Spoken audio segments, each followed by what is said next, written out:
Alright, back at it. MMA Quick Hits, the only MMA channel that matters.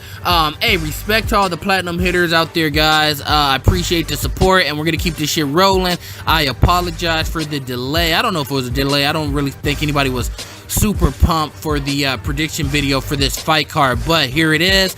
And I did have a platinum hitter ask me to set up the chat spot early as fuck so you guys can start chatting even during the early prelims tomorrow. Not a problem at all. If you guys want, I'll set that shit up tonight. It doesn't matter, so we could all just be chatting about it. Now, this is not the most stacked fight card ever, but there are a couple of key fights that I think everyone should watch. So I'm actually going to start with those two fights first. I do think you guys should watch the Yuri Alcantara fight. This guy's on my radar. He looks better than Yair Rodriguez. He looks more, you know, let me see. He's a technical fighter, but I think he has a little bit more fight IQ. I think he's good at striking, grappling, submissions, wrestling. I think this kid is good everywhere. Has he been rocked before? Yes, but this motherfucker's on my radar. This is a complete fighter right here, guys. So, guys, it's gonna be on Fox Sports 1 tomorrow. It's the first fight on the prelims, not the early prelims. It's Yuri Alcantara versus Brian Keller. I don't know who that Brian kid is, so I'm not gonna bullshit you guys. I like every single thing I've seen out of this guy, Yuri Alcantara. He's on my radar. I'm gonna be tuning in to see if this guy is gonna get another finish. This is the guy. This is the what can I say? This is the dark horse of the fight card tomorrow. I understand it's not on the main card, but this guy could do something special tomorrow. So keep your eye on this guy. The other two fights, I'm not going to bullshit you. I don't know who the fuck these guys are. Rafael Assunção is coming back. He's going to be fighting Marlon Morris. I'm going for Rafael Assunção. He's big for the division. He's tough. He's durable. He usually has problems with people that are a lot faster than him. I'm not talking about just, you know, oh, well, they could beat him to the punch, because he's really good at closing the distance, grabbing you, and shit like that, and he'll take you down and he'll try to submit you. But we did see this guy just lose to TJ Dillashaw. TJ didn't really have to open up the toolbox too much. TJ just beat him to the punch the entire night. And God, I'm not gonna disrespect Rafael Assunção or Rafael Assunção and say that it was an easy fight, but I'm telling you right now, TJ Dillashaw was never threatened where he said, you know what, I need to fucking go out here and just make sure I'm winning this. You know, TJ did what he wanted that entire fight. I think that this guy will recover tomorrow night and get a W. We have Eric Silva versus Yancy Medeiros. Now, we know Eric Silva, man. This is a guy, man. He was supposed to be a great fighter. He was supposed to be the next big thing in the UFC. It didn't pan out. Everybody can't be a great fighter. He's a good fighter. He's a solid fighter. He's a legit fighter. But Yancy Medeiros, man, he's actually good everywhere. We already know he trains with Max Blex Holloway in Hawaii. He just came off of that win over Sean Spencer. You guys know Sean Spencer, UFC fighter, friend of the channel. We had a couple of phone calls with that guy, and right now he's still looking for a new job right now. He said he might be going to Bellator. He might be going to ONE FC. He said it'll keep me posted. When it's time, he'll let me know. I'm actually going to have to go with this fight with Yancy Medeiros. I think that, you know, when the going gets tough, Yancy Medeiros is still going to be there. I have seen Eric Silva beat up a couple of times where it looked like he was like, shit, you know what, let me just hit the reset button and come back in about 4 months and book another fight, man, because this shit's not working out for me. I'm not saying that he completely gave up, but there's a lot of people out there that say Rory McDonald did not literally give up against that in that Robbie Lawler fight, and I said he took damage. He did get a broken nose. He was leaking, but he did also give up. It's no disrespect. He could have kept going. He gave up though. He's like, dude, you know what? I'm over here getting rocked right now. My nose is fucked up, bro. I'm done. And that's fine. It's a part of the business, man. When you tap out, you know, you tap out. That's fine, man. Let him fight another day. So I get it. I just don't like tapping out the punches. I never liked that. So with that being said, man, I think Yancy Medeiros is a little tougher. I think he's a little more game.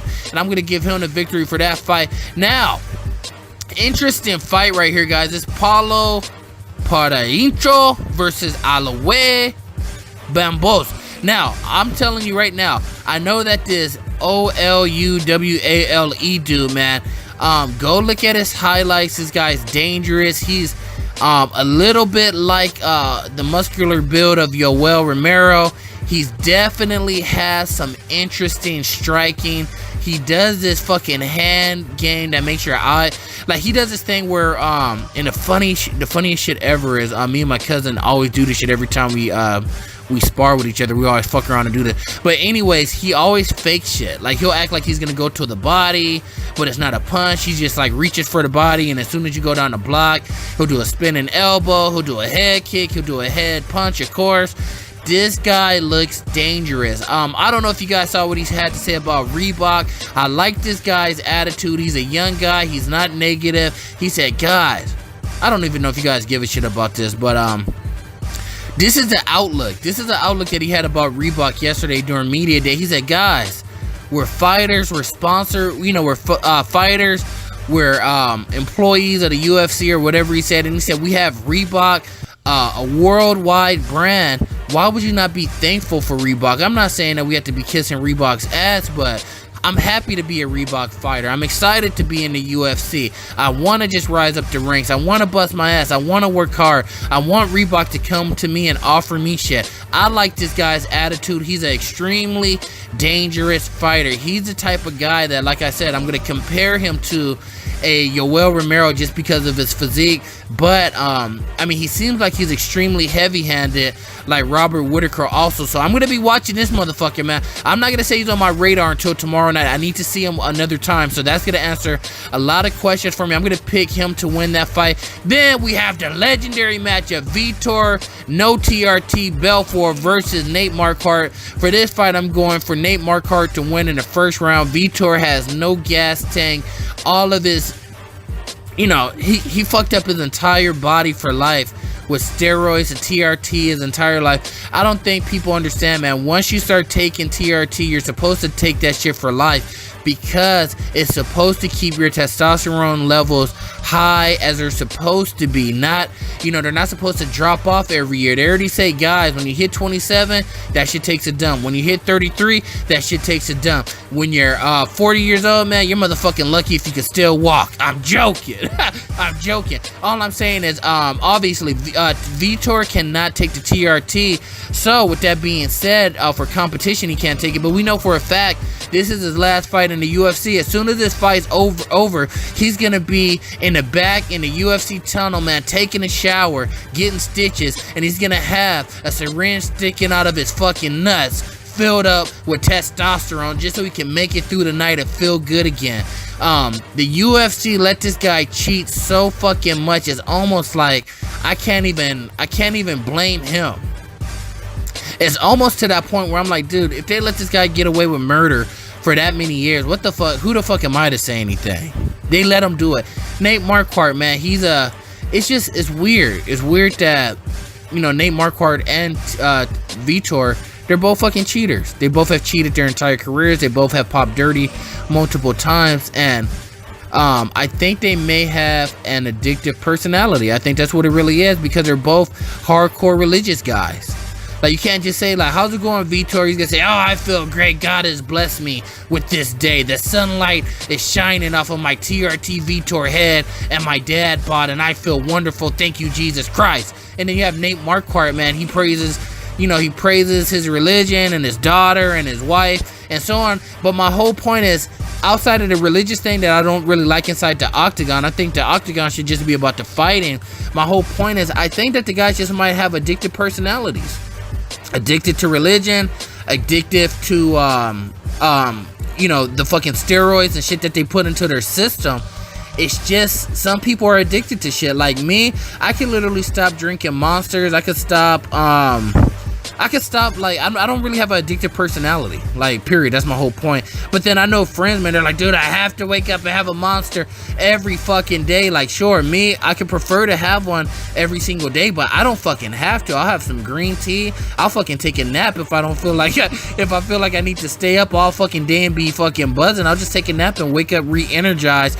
These two guys are cut from the same cloth, man. So it's gonna be interesting to see how that fight goes. Usually I wouldn't really bet against Vitor against a washed up guy like Nate, but I think Nate might just have a little bit more natural ability left in his system than Vitor. Then we have Claudia Gadelha versus Carolina Kovalevich. Hell of a fight, good fight. I did notice one thing though. I did notice something that Claudia Gadelha said about Carolina. She said, they offered her to fight, and she said, I would love to test myself against her. So she's trying to make it seem like she doesn't have confidence to fight her. She's trying to make it seem like she doesn't know if she's gonna win, because Claudia's whole point is, they offered me to fight. I said, fuck yeah, I'm about to go whoop some ass and take some names. But her response is, oh, I would love to test myself against her. So she's going high right now. She's riding high right now. I did watch all of the embedded episodes. I'll tell you right now, Carolina looks like regular Carolina. Like, hey, I'm enjoying the ride. I love being a UFC fighter. I'm here. Okay, we're gonna fight. It's gonna be a good fight. That's it. I know what I'm doing. What I will say is, I was watching that embedded episode yesterday when Carolina was hitting those fucking pads, man. It seemed like she had a little extra pop on those punches. It seemed like she was a little tighter with her combinations. I'm not saying that she was ever sloppy, but it seems like things might be a little more together than they have been. So that's going to be interesting to see. Claudia Gadelha, man, she's overly confident, of course. She's just saying, dude, I'm not losing in my fucking city. We're in Brazil. This is my country. It's my city. I'm not fucking losing. The only thing Claudia kept talking about in embedded is like, damn, man, I lost all this weight, man. I don't have my ass anymore. That's all. That's all she kept talking about. She's like, dude, I'm gonna beat this chick, and like, she didn't really talk about the fight too much, so that's pretty funny. She's like, I have a pigeon ass now. I don't have any ass. And I was just laughing like, what the hell is she talking about? You know, the bottom line is, in this fight, if Claudia can get the takedown and hold her down, she's gonna get the win. If Carolina's able to land clean strikes the entire fight, she's gonna win. Who do I pick to win? I'm actually gonna pick Claudia to win. I think that she'll push her against the cage. I think she's stronger than her. I think that she'll beat her up on the cage, a little bit of dirty boxing. I think Carolina's good with those slick, very slick inside knees, but I think the takedowns will be the difference. If Claudia's able to take her down multiple times and then beat her up on the cage a little bit, and then Carolina's landing some clean punches, it will still look like to the judges that Claudia's doing the more effective shit. So that's who I'm picking for that fight. I always told you guys, man, I never really been a Karolina Kowalkiewicz supporter. I like her. I think that she's a good fighter. I think she's a solid fighter, but I can't get on that bandwagon like everything else. And then when we talk about Claudia, it's like she's just literally good at what she does. You know what I mean? She's good with her wrestling. She's good at having a tough fight with a good chin. So it's not really much to talk about with her either. It's kind of like Joanna Jędrzejczyk. She's just in a different level in that division, man. Claudia says she's not even going to ask for a title shot if she wins this fight, because she already knows she's not ready as far as her game for another title shot. And Carolina said, hey, you know what, I don't know what's gonna happen if I end up winning this fight. So it doesn't seem like anybody truly wants to get back in there with Joanna Champion. I saw an interview with Joanna Champion yesterday, and she told the chick, she said, did I pronounce your name right? Joanna said, shit, just call me Joanna Champion. You ain't even gotta worry about the fucking last name. So that shit was funny. Jose Aldo Jr. Jose Aldo Jr. versus Jerome Max Bless Holloway. Fight of the year candidate going into the fight. Will there be a finish? No. Will there be a finish? No. I'm going to tell you right now, I'm a Jose Aldo fan.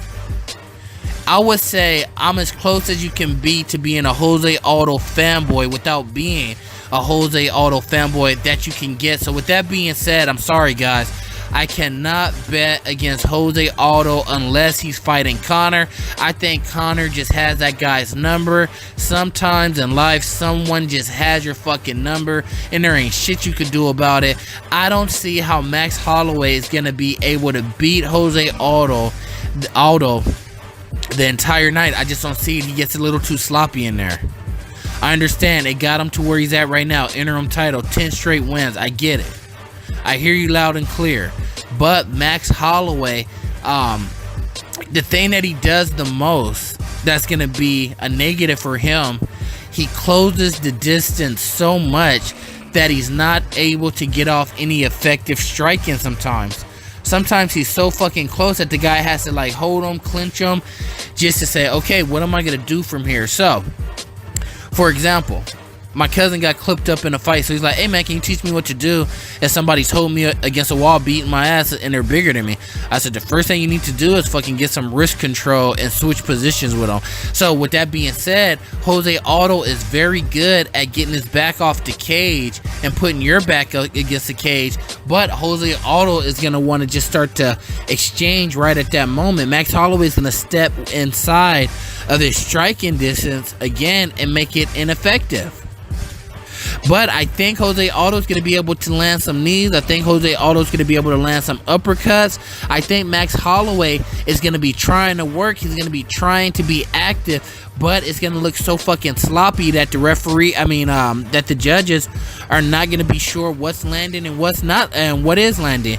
While when you look at Jose Aldo, he's going to be landing so much clean shit, it's going to be easy for the judges just to say, okay, this guy is outlanding this guy 2-1 in every clean exchange. So I think that's going to play off as a negative for Max Holloway. It's going to be a hell of a fight. I'm pumped for that fight. I can't wait to watch it. If Max Holloway wins that fight, I'm not going to be upset. I'm not going to be disappointed. I'm just going to be all like, holy shit, I think Jose Aldo might be done. I will be posting right after the fight, of course, going over the results. I don't know what else to say. Man, fuck it. It is what it is. Let me know what you think in the comments.